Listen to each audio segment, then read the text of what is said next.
9వ schedule గురించే అందరూ మాట్లాడుకుంటారు. 9వ షెడ్యూల్ కేంద్రం కనుక చేరిస్తే పార్లమెంట్లో చట్టసవరణ చేస్తే మాత్రం ఇక రిజర్వేషన్ అనేది సాధ్యమవుతుందని కూడా అందరూ మాట్లాడుతున్నారు. బీసీ సంఘాల నేతలు అలాగే రాజకీయ పార్టీలు విశ్లేషకులు కూడా.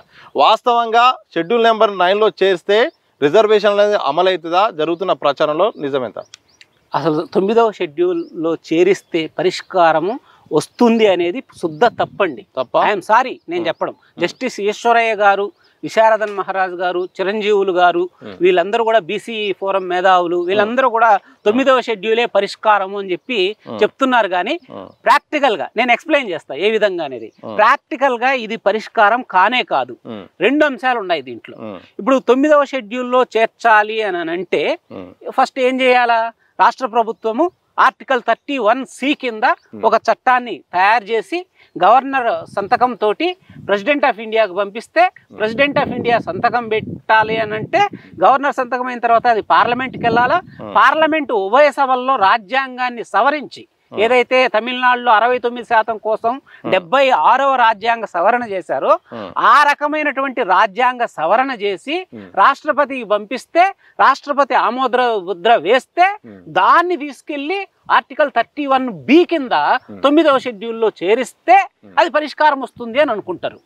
ఇప్పుడు నిజంగా అందులో 9వ షెడ్యూల్లో పెడితే పరిష్కారం వస్తుందా రాదా అనేది మళ్ళీ డిస్కస్ చేద్దాం.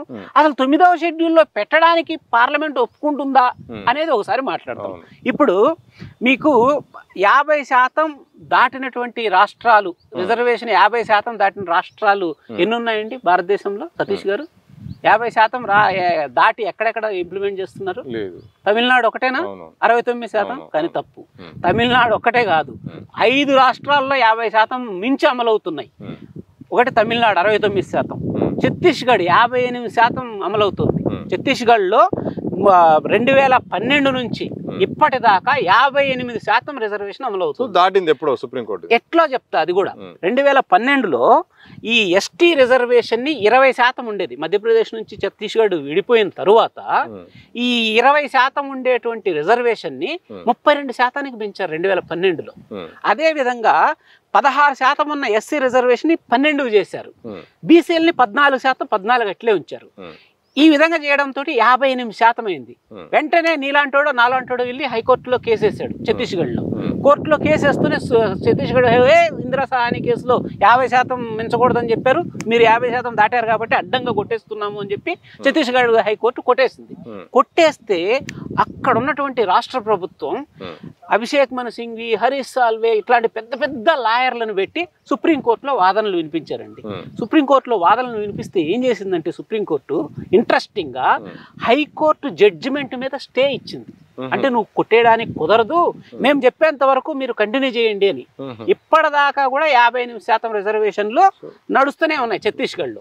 ఇది 2వ స్టేటా 3వ స్టేట్ గురించి చెప్తా. మహారాష్ట్రలో 52% రిజర్వేషన్లు ఉంది ఇప్పటి నుంచి ఎన్నో సంవత్సరాలుగా 52%. అక్కడ ఏంటంటే 50కి మించి 2% ఉంది కాబట్టి ఎవరు పెద్దగా పట్టించుకోవట్లేదు, అది నడుస్తుంది. ఈ 3వ స్టేట్ అయిపోయిందా? మన స్టేట్ ఏదండి? తెలంగాణ. తెలంగాణలో ఎంత అండి రిజర్వేషన్ ఇప్పుడు? 54%. గిరిజనులకి 6 నుంచి 10% కేసీఆర్ గారు పెంచారు కదా, 50 ఉన్నది కాస్త ఇప్పుడు 54% అయింది, దాటింది. సో మనతో స్టేట్ అయిందా? 4 అయినాయా? తర్వాత రీసెంట్ గా 2019లో మధ్యప్రదేశ్లో బీసీల రిజర్వేషన్ ని 14 నుంచి 27% పెంచారండి. అక్కడ 63% అయింది రిజర్వేషన్. 63% అయితే ఏది నేను ఈడబ్ల్యూఎస్ కాకుండా చెప్తున్నా, 63% అయితే వెంటనే అక్కడ కూడా హైకోర్టుకి వెళ్ళారు. హైకోర్టుకి వెళ్తే ఏం చేసిందంటే మెడికల్ అడ్మిషన్స్లో మీరు 50% మించకూడదు అని చెప్పి స్టే ఇచ్చింది. ఓకే. తర్వాత టీచర్స్ వాళ్ళు వెళ్ళారు, టీచర్స్ రిక్రూట్మెంట్లో వాళ్ళకు కూడా స్టే ఇచ్చింది. అట్లా ఎవరైతే కోర్టుకు వెళ్ళారో అట్లా 3-4 డిపార్ట్మెంట్స్లో స్టే ఇచ్చింది. కానీ మిగతా చోట బ్రహ్మాండంగా అమలవుతోంది. 27% అమలవుతా ఉంది. అది సుప్రీంకోర్టు ఇప్పుడు హైకోర్టు నుంచి సుప్రీంకోర్టుకు వచ్చింది మొన్ననే, జస్ట్ అక్టోబర్లోనే వచ్చింది సుప్రీంకోర్టు ముందుకు వస్తే. సుప్రీంకోర్టు ఏమని చెప్పింది అని అంటే, అరే మీరు 63%కి పెంచారు కదా, అన్ని డిపార్ట్మెంట్స్లో ఎందుకు ఇంప్లిమెంట్ చేయట్లేదు, అందరూ అడుగుతున్నారు మమ్మల్ని. సుప్రీంకోర్టు రివర్స్లో అడిగింది మధ్యప్రదేశ్ని. ఒకటి. రెండవది ఇంకొకటి ఏం చేసింది అని అంటే, వాళ్ళు అక్కడ ఏవైతే స్టే ఇచ్చారో అక్కడ 100 పోస్టులు ఉన్నాయనుకోండి, 13% పెంచారు కదా ఓబీసీలకి. ఆ 13 పోస్టులని పక్కన పెట్టి గత 6 సంవత్సరాలుగా 87 పోస్టులే ఫిలప్ చేస్తున్నారు. 13 ఇప్పటికీ పక్కన తీసి పెట్టారు. సుప్రీంకోర్టు జడ్జిమెంట్ వచ్చేంత వరకు ఈ 13ని ఓబీసీల కోసం అట్లా కేటాయించి అట్లా పక్కన పెట్టారు. వాళ్ళు ఏం చేస్తున్నారంటే ఇక్కడ జాగ్రత్తగా ఆలోచించాల్సింది ఏంటంటే, నిజంగా ఆ సుప్రీంకోర్టులో ఈ 63% రిజర్వేషన్ నిలుపుకోవడం కోసం వాళ్ళు మనం ఎట్లయితే ఈ socio political economic employment and educational caste survey 2024 చేశారో, అదే విధంగా వాళ్ళు కూడా ఒక కమిషన్ వేసి లాట్ ఆఫ్ డేటా గ్యాదర్ చేశారు. చేసి దాన్ని అరే ఈ రిజర్వేషన్స్ని ఎందుకు పెంచాలి బీసీలకి, వాళ్ళ రాజకీయ పరిస్థితులు ఏంటి, అదేవిధంగా విద్యా ఉద్యోగాల్లో వాళ్ళ ఎంత వెనుకబడి ఉన్నారు అని స్టడీ చేసి సుప్రీంకోర్టుని సంతృప్తి పరచడానికి ఏకంగా ఒక యూనివర్సిటీకి ఆ డేటాని ఇచ్చారు అనాలిసిస్ చేయడానికి. Ambedkar university of social sciences అంటారు. అలాంటి యూనివర్సిటీకి ఇచ్చి అనాలిసిస్ చేస్తున్నారు. సుప్రీంకోర్టు మీరు రండి తొందరగా, ఎందుకు మీరు కౌంటర్ వేయట్లేదు, ఎందుకు మా ముందుకు వాదనలకు రావట్లేదు అని అంటే బ్యాక్గ్రౌండ్ లో వాళ్ళు ఈ పనంతా చేసుకుంటూ ఇంకొక అద్భుతమైన విషయం, మన రాజకీయ నాయకులంతా కూడా బుద్ధి తెచ్చుకొని తెలుసుకోవాల్సినటువంటి విషయం ఏంటంటే, ఆ Madhya Pradesh chief minister BC Mohan Yadav, అంతకు మునుపున్న శివరాజ్ సింగ్ చౌహాన్ కూడా బీసీ. ఈ మోహన్ యాదవ్ అఖిలపక్ష సమావేశానికి లీడర్లను ఆహ్వానిస్తే పిసిసి ప్రెసిడెంట్ వచ్చాడు. మరి ఇప్పుడు రేవంత్ రెడ్డి ఆహ్వానిస్తే కేటీఆర్ వస్తాడా? మరి తర్వాత లీడర్ ఆఫ్ అపోజిషన్ అంటే అక్కడ బీజేపీ గవర్నమెంట్ కదా, కాంగ్రెస్ లీడర్ ఆఫ్ అపోజిషన్ కూడా మీటింగ్కి వచ్చాడు, బిఎస్పీ వచ్చారు, అన్ని పార్టీల వాళ్ళు వచ్చారండి. వచ్చి వాళ్ళంతా కలెక్టివ్గా ఒక టీమ్గా ఏర్పడి దాని మీద వర్కౌట్ చేస్తున్నారు. మరి మధ్యప్రదేశ్లో ఏ గవర్నమెంట్ అన్నా? బీజేపీ అన్న. తర్వాత మనకి మరాఠా రిజర్వేషన్ని 2021లోనూ 2022 అనుకుంటాం కుట్టేశారు. మరాఠాలకు 16% రిజర్వేషన్ ఇస్తాము అని అంటే ఐదుగురు జడ్జిల బెంచ్ మరాఠా జడ్జిమెంట్లో 5 జడ్జిల బెంచ్ అడ్డంగా కొట్టేసింది. 50% మించడానికి లేదు, మరాఠాలకు రిజర్వేషన్ ఇవ్వడానికి లేదు అని చెప్పింది. అక్కడ ఏం గవర్నమెంట్ అండి అది చేసినప్పుడు, చట్టం చేసినప్పుడు దేవేంద్ర ఫడ్నవీస్ చీఫ్ మినిస్టర్, ఇప్పుడు కూడా ఆయనే, అది బీజేపీ గవర్నమెంటే. మరి రాజస్థాన్లో ఈ రకమైనటువంటి ప్రయత్నాలు జరిగినాయి. తర్వాత ఛత్తీస్గఢ్లో బీజేపీ గవర్నమెంటే చేసింది. తర్వాత ఈ మన మహారాష్ట్రలో బీజేపీ గవర్నమెంట్, తర్వాత బీహార్ ట్రై చేసింది 50% దాటడానికి. దాన్ని బీహార్ హైకోర్టు, పాట్నా హైకోర్టు అడ్డంగా కొట్టేసింది. కొట్టేస్తే బీహార్లో ఎవరు గవర్నమెంట్ అండి? నితీష్ కుమార్ గవర్నమెంట్. అంటే oxygen for Modi government. Nitish Kumar Chandrababu Naidu మీదనే ఆధారపడి ఈరోజు ఎన్డీఏ బతుకుతుంది. మరి బీహార్లో కూడా కొట్టేసింది. మరి వీళ్ళందరికీ చేత కాకనా 9వ షెడ్యూల్లో పెట్టించుకోలేరా మరి వీళ్ళు? అంటే మనం అడిగితే 9th షెడ్యూల్లో పెట్టేస్తారా? మరి మనం కాంగ్రెస్ గవర్నమెంట్ ఉండి మనం అడిగితే 9th షెడ్యూల్లో పెడతారా? లేకపోతే రాష్ట్రాల్లో బీజేపీ డబుల్ ఇంజిన్ సర్కార్ ఉన్నటువంటి ప్రభుత్వాలు అడిగితే 9th షెడ్యూల్లో పెడతారా? మరి 9th షెడ్యూల్లో పెట్టే అవకాశం ఉంటే మరి మధ్యప్రదేశ్ ఎందుకు అడగలే, బీహార్ ఎందుకు అడగలే, మహారాష్ట్ర ఎందుకు అడగలే, రాజస్థాన్ ఎందుకు అడగలే, ఛత్తీస్గఢ్ ఎందుకు అడగలే? అంటే అర్థం ఏంటి? 9వ షెడ్యూల్లో అంత ఆషామాషిగా ప్రభుత్వం ఒప్పుకునేటువంటి పరిస్థితి లేనే లేదు. మనం కాంగ్రెస్ గవర్నమెంట్ అడిగితే పెడతారండి? అంత పెద్ద రాజకీయ డబుల్ ఇంజిన్ సర్కార్ గవర్నమెంట్సే వాళ్ళకి చేత కాకనా 9వ షెడ్యూల్లో పెట్టించుకోలేకే కదా ఇప్పుడు సుప్రీంకోర్టుని ఎలా తృప్తిపరచాలని కొంతమంది మూసుకొని మరాఠాలకు రిజర్వేషన్ లేకుండానే మహారాష్ట్ర వాడు నడుపుకుంటున్నాడు, బీహార్ వాడు రిజర్వేషన్ 50% దాటకుండానే నడుపుకుంటున్నాడు. మరి వాళ్ళు అడగలేరు 9వ షెడ్యూల్లో పెట్టమని? మరి మనం అడిగితే పెడతారా 9వ షెడ్యూల్లో? సో మనం అడిగితే పెట్టలేని పరిస్థితి ఉంది. అయితే షెడ్యూల్ నెంబర్ 9 కాకుండా ఇంకా ఏ పరిష్కార మార్గాలు ఉన్నాయి? స్థానిక సంస్థల ఎన్నికల్లో 42% బీసీలకు రిజర్వేషన్లు కావాలంటే నేను ఒకటి అడుగుతా, ఇంకో మాట చెప్పాలి మీకు. ఇక్కడ 9వ షెడ్యూల్ ప్రాక్టికల్గా నాట్ పాసిబుల్ అని చెప్పాను కదా మీకు. లేదు, మన వాళ్ళు తమిళనాడులో జరిగినట్లుగా ఈవి పెరియార్ రామస్వామి నేతృత్వంలో జరిగినట్లుగా మహోగ్రమైనటువంటి ఉద్యమం చేసి 9వ షెడ్యూల్లో పెట్టడానికి పార్లమెంట్ను ఒప్పించారు అని అనుకుందాం, 9వ షెడ్యూల్లో చేర్చారు అనుకుందాం. మరి 9వ షెడ్యూల్లో చేరిస్తే మనకు రక్షణ ఉంటుందా, అది అమలవుతుందా అనేది కూడా మనం ఒకసారి డిస్కస్ చేసుకోవాలి కదా. అయితే సుప్రీంకోర్టు 2007లో ఒక జడ్జిమెంట్ ఇచ్చింది, 5 జడ్జిల బెంచ్. ఏమని ఇచ్చింది అంటే Coelho versus state of Tamil Nadu ఆ కేసు పేరు. దాంట్లో క్లియర్గా Coelho versus state of Tamil Nadu supreme court జడ్జిమెంట్లో క్లియర్గా ఏదైనా చట్టం 9వ షెడ్యూల్లో చేర్చినప్పటికీ అది రాజ్యాంగం యొక్క మౌలిక సూత్రాన్ని, మౌలిక స్వరూపాన్ని దెబ్బతీస్తుంటే బేసిక్ స్ట్రక్చర్ డాక్ట్రిన్ అంటారండి దాన్ని. రాజ్యాంగం యొక్క బేసిక్ స్ట్రక్చర్ని దెబ్బతీసేట్లుగా ఏదైనా చట్టం 9th షెడ్యూల్లో ఉన్నా సరే దాన్ని మేము సమీక్షిస్తాము, దాన్ని రద్దు చేసే అధికారం మాకు ఉంది అని సుప్రీంకోర్టు జడ్జిమెంట్ ఇచ్చింది.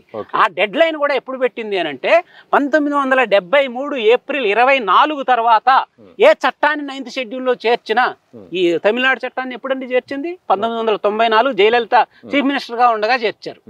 సో 73 తర్వాత ఏ చట్టానైనా చేర్చండి మీరు, మేము కొట్టేస్తాము, అది రాజ్యాంగం యొక్క మౌలిక స్వరూపాన్ని దెబ్బతీసేటట్లయితే. ఎందుకు 1973 ఏప్రిల్ 24 అని ఏంటంటే సుప్రీంకోర్టు చరిత్రలో అత్యంత లార్జెస్ట్ బెంచ్ ఏదంటే కేశవానంద భారతి కేసులో ఉన్నటువంటి బెంచ్. 13 మంది జడ్జిలు కలిసి సుప్రీంకోర్టు బెంచ్ కింద ఫామ్ అయ్యి ఆ తీర్పు ఇచ్చారు. దాంట్లో ఈ మాట చెప్పారు ఏంటంటే బేసిక్ స్ట్రక్చర్ని దెబ్బతీసే ఏ చట్టమైనా పార్లమెంటు ఆమోదించినా సరే సుప్రీంకోర్టు కొట్టేయచ్చు అని చెప్పారు.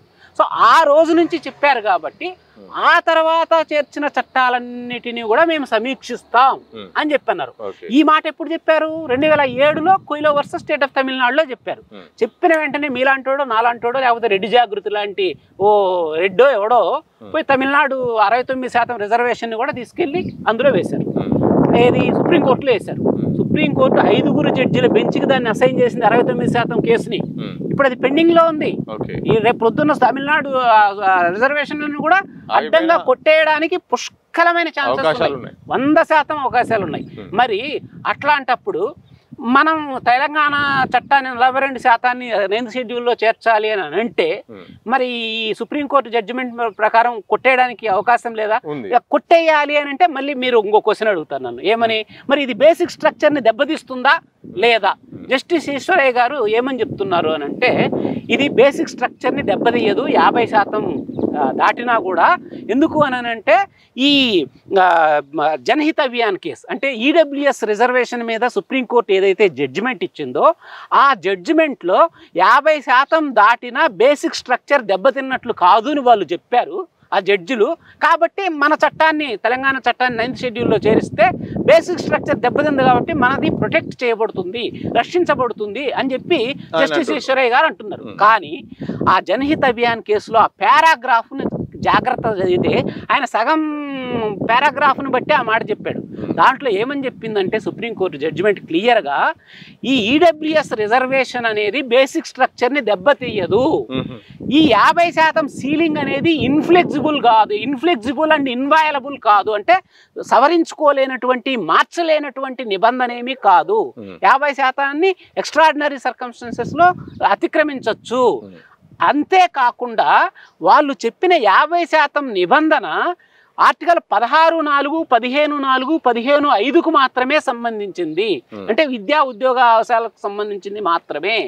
ఈ ఈడబ్ల్యూఎస్ అనేది దాంట్లో కవర్ అవ్వదు. ఆర్టికల్ 16(4), 15(5), 15(4)లో కవర్ అవ్వదు. ఇది సపరేట్ కంపార్ట్మెంట్ కాబట్టి ఇదేమీ స్ట్రక్చర్ని దెబ్బతీయదు. అంటే అక్కడ క్లియర్గా అర్థం చేసుకోవాల్సింది ఏంటంటే బేసిక్ స్ట్రక్చర్ని ఈడబ్ల్యూఎస్ రిజర్వేషన్ దెబ్బతీయదన్నారు తప్ప మన విద్యా ఉద్యోగాల్లో SC, ST, BCలకు ఇచ్చే 50% రిజర్వేషన్ దెబ్బతీయదు అనే మాట పొరపాటును కూడా అనలేదు. మీరు జడ్జిమెంట్ చదువుకోండి, పారా నంబర్ సహా నేను చెప్తా. ఇదొకటి. ఇది కాకుండా మరాఠా జడ్జిమెంట్ గురించి ఇంతకు మునుపు చెప్పాను కదా నేను. మరాఠా జడ్జిమెంట్లో జస్టిస్ చంద్రచూడ్, అప్పుడు ఇంతకు మునుపు రిటైర్ అయినటువంటి చీఫ్ జస్టిస్ చంద్రచూడ్ చాలా క్లియర్గా చెప్పాడు 50% రిజర్వేషన్ని దాటడము అనేది ఏది ఆర్టికల్స్ కూడా కోట్ చేశాడు. 16(4), 15(4), 15(5) ఈ మధ్యలో ఏవైతే రిజర్వేషన్లు 50% దాటితే అది ఖచ్చితంగా బేసిక్ స్ట్రక్చర్ని దెబ్బతీసే చట్టమే అవుతుంది అని క్లియర్గా 5 జడ్జిలు బెంచ్, అది కూడా మరాఠా జడ్జిమెంట్ క్లియర్గా బేసిక్ స్ట్రక్చర్ దెబ్బతింటుందని జడ్జిమెంట్లో క్లియర్ పారా ఉంది. జస్టిస్ చంద్రచూడ్ చెప్పాడు దాన్ని. మరి ఇట్లా ఉన్నప్పుడు తెలంగాణ చట్టాన్ని తీసుకెళ్ళి నేను 9th షెడ్యూల్లో చేరిస్తే నాకు ప్రొటెక్షన్ వచ్చేస్తుంది అనే మాట క్లియర్గా ఉన్నాయి. ఇంకా చాలా జడ్జిమెంట్స్లో ఉన్నాయి. Basic structure involves article 16(4), article 15(4), article 15(5), whatever reservations are provided under education and employment they will break the structure of the constitution if the percentage exceeds 50% అని క్లియర్గా చెప్పారు. ఇంకెక్కడి నుంచి వస్తుందండి? సో దీనికి పరిష్కారం ఏంటి అని అంటే సతీష్ గారు ఒకటే పరిష్కారం. ఈడబ్ల్యూఎస్ రిజర్వేషన్ ఎలా పెట్టారు? రాజ్యాంగాన్ని సవరించారు. ఆర్టికల్ 16(6)ని ఇన్సర్ట్ చేశారు, ఆర్టికల్ 15(6)ని ఇన్సర్ట్ చేశారు. దాంట్లో 10% అప్ టు మ్యాక్సిమం 10% అనే పదం వాడారు. అంటే 10% వరకు మీరు ఇచ్చుకోవచ్చు అని వాడారు. కానీ మన దౌర్భాగ్యం ఏంటంటే ఎస్సీ ఎస్టీ బీసీలకు అడిక్వేట్ రిప్రజెంటేషన్ లేకపోతే ఇచ్చుకోండి అని ఇచ్చారు ఆర్టికల్ 16(4)లో. అది దౌర్భాగ్యం. దాన్ని మనం సవరించాలి. 67% ఇవ్వాలి ఎస్సీ ఎస్టీ బీసీలకి అని వాళ్ళు ఎట్లయితే 10% అని స్పెసిఫిక్గా పెట్టారో మనం కూడా 67% అని పెట్టాలి. లేదు అనంటే ప్రపోర్షనేట్ రిప్రజెంటేషన్ అని పెట్టాలి. చాలా మంది ఏమనుకుంటారంటే రాజ్యాంగంలో ప్రపోర్షనేట్ రిజర్వేషన్ కాదు అడిక్వేట్ రిప్రజెంటేషనే పెట్టారు అని అన్నారు. కోర్టులు ఒప్పుకోవు. రేపు పొద్దున మేమెంతో మాకంతా అని చెప్పి ఎవరు ఎంత జనాభా ఉంటే అంత పర్సెంటేజ్ ఇస్తే కోర్టులు ఒప్పుకోవు అనేది మెయిన్ వాదన. అడ్డంగా కొట్టేస్తాయి. బీసీలు 80% ఉంటే 80% నువ్వు రిజర్వేషన్ ఇస్తే కోర్టులు ఒప్పుకోవు, కొట్టేస్తాయి అని. కానీ వాస్తవం అది కానే కాదు. నిజంగా చాలా మందికి తెలియదు. ఇందిరా సహాని కేసు ఎంతమంది అండి జడ్జిలు? ఇందిరా సహాని కేసులో 9 మంది జడ్జిలు. దాంట్లో ఆ జడ్జిమెంట్లో క్లియర్గా రాశారు ప్రపోర్షనేట్ రిప్రజెంటేషన్ ఇవ్వకూడదు, అడిక్వేట్ రిప్రజెంటేషనే ఇవ్వాలి. ఎందుకంటే అని క్వశ్చన్, ఎందుకంటే రాజ్యాంగంలో అడిక్వేట్ రిప్రజెంటేషన్ ఉంది అంటే ఇచ్చుకోవద్దని అనట్లే. రాజ్యాంగంలో ప్రపోర్షనేట్ అని లేదు, అడిక్వేట్ అని ఉంది కాబట్టి ఇవ్వద్దు అంటున్నారు. నువ్వు అడిక్వేట్ తీసేసి ప్రపోర్షనేట్ పెట్టు, రాజ్యాంగాన్ని సవరించు, అప్పుడు కోర్టు ఏం చేస్తుంది? సో ఈ లాజిక్ తెలియక చాలా మంది తప్పు, ప్రపోర్షనేట్ ఎవరికి ఎంత ఉంటే అంత ఇవ్వకూడదు అని 9 జడ్జిలు బెంచ్ కింద వాళ్ళు చెప్పిండొచ్చు ప్రపోర్షనేట్ ఇవ్వకూడదు. అవంతా అనవసరం కదా. 9 జడ్జిలు బెంచ్ చెప్పింది ప్రపోర్షనేట్ రిప్రజెంటేషన్ ఇవ్వకూడదు ఎందుకంటే రాజ్యాంగంలో లేదు కాబట్టి. నువ్వు రాజ్యాంగంలోనే పెట్టు. 10% అని ఈడబ్ల్యూఎస్ పెట్టినప్పుడు నువ్వు proportionate in accordance with the proportionate representation of SC ST BCs అని ఆర్టికల్ 16(4)ని అమెండ్ చేసి పడేసాయి, అయిపోతుందిగా. సో ఇదే పరిష్కారం. సో ఈ పరిష్కారం రావాలంటే పార్లమెంటు సవరణ ద్వారా మాత్రమే మనము 50% రిజర్వేషన్ని దాటడానికి అవకాశం ఉంది. ఆ సవరణ జరగాలి అంటే తెలంగాణలో ఉన్నటువంటి ఉద్యమం సరిపోదు, ఇది దేశవ్యాప్త ఉద్యమం అవ్వాలి. ప్రతి పొలిటికల్ ఏదైతే తెలంగాణ మూమెంట్ కోసం Congress party, Telangana Telugu Desam party, Telangana Congress party, TRS party, కమ్యూనిస్టులు అందరూ కలిసి ఏ విధంగా అయితే ఉప్పెనలాగా మీదపడి రాష్ట్రాన్ని సాధించుకున్నారో అదే పద్ధతిలో దేశవ్యాప్తంగా ఉన్నటువంటి పొలిటికల్ పార్టీస్ అంతా కాంగ్రెస్ పార్టీతో పాటుగా యునానిమస్గా బీజేపీ మీద ప్రెషర్ తీసుకొస్తే తప్పకుండా పార్లమెంట్లో రాజ్యాంగ సవరణ జరుగుతుంది. ఈ దరిద్రానికి అనేక సంవత్సరాల నుంచి ఈ ఎస్సీ ఎస్టీ బీసీలు అనుభవిస్తున్నటువంటి ఈ దరిద్రానికి బ్రేక్ పడుతుంది సతీష్ గారు.